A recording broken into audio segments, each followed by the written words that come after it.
नमस्कार दोस्तों, और आज मैं आपको शरद पूर्णिमा की व्रत कथा बताने वाली हूँ। तो बहुत समय पुरानी बात है, जब एक नगर में एक साहूकार रहता था जिसकी दो बेटियाँ थीं।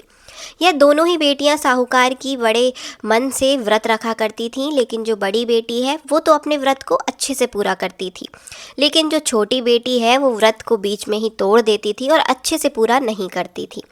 फिर कुछ समय बाद साहूकार की दोनों बेटियों की शादी हो गई, लेकिन जो बड़ी बेटी थी उसके तो स्वस्थ जो है बच्चे होने लगे, लेकिन जो छोटी बेटी थी उसके बच्चे अच्छे से नहीं होते थे और पैदा होते ही समाप्त हो जाते थे, और ऐसा कुछ हो जाता था जिससे जो बच्चों की है मृत्यु हो जाती थी।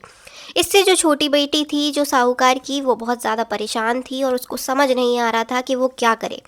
इसके बाद जो छोटी बेटी थी वह अपने पति को लेकर एक ऋषि के पास गए।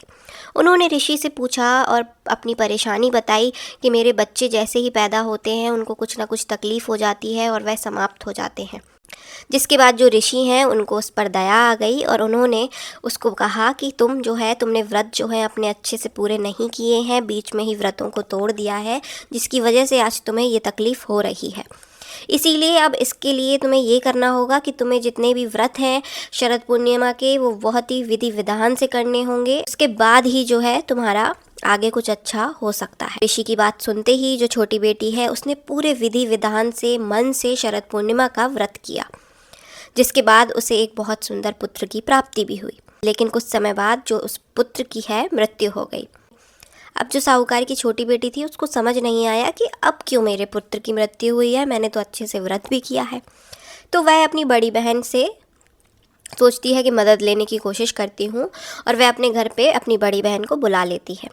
अब वो एक पट्टे पे जो है अपने लाल वस्त्र में अपना जो पुत्र होता है, जो कि मृत पुत्र होता है, उसको एक कपड़े में लपेट कर वहाँ पर रख देती है। और अपनी बहन, जब उसकी बहन आती है तो वो अपनी बहन को उसी पट्टे पर बैठने के लिए इशारा करती है। जब उसकी बहन बैठने वाली होती है तब अचानक से जो वो मृत पुत्र है उससे जो उसकी बड़ी बहन का पल्ला, साड़ी का पल्ला छिप जाता है, टच हो जाता है, और वह अचानक से जो है छोटा बच्चा वो रोने लग जाता है, किलकारी मारने लग जाता है। जिसे देख जो बड़ी बहन है वो बहुत गुस्सा हो जाती है और अपनी छोटी बहन से कहती है कि तुम पागल हो क्या?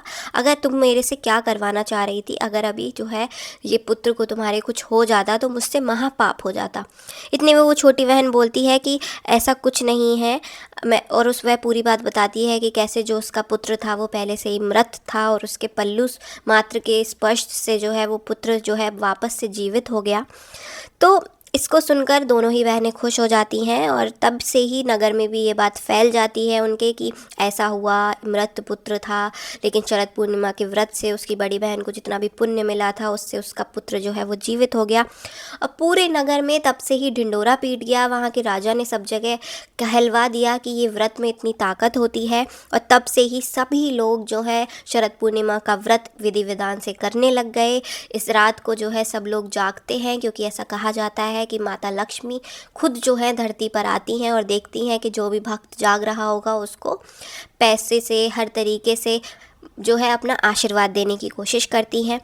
और इसके अलावा इस दिन रात को खीर बनाकर चंद्रमा के नीचे रखी जाती है, क्योंकि मान्यता है कि इस वक्त जो चंद्रमा होता है उसका तेज बहुत ज़्यादा होता है और जो है धरती पर इस रात को अमृत बरसता है। इसलिए अगले दिन उठकर जब आप यह खीर खाते हैं तो आपके इससे सारे जो है रोग मिट जाते हैं। और ऐसा भी कहा जाता है कि चंद्रमा इस वक्त पृथ्वी से सबसे नज़दीक होता है, इसीलिए इसको अमृत वाली रात भी कहा जाता है। अगर आपको कहानी पसंद आई है तो जाने से पहले चैनल फॉलो ज़रूर करें, और जब तक बोलिए जय श्री हरि विष्णु।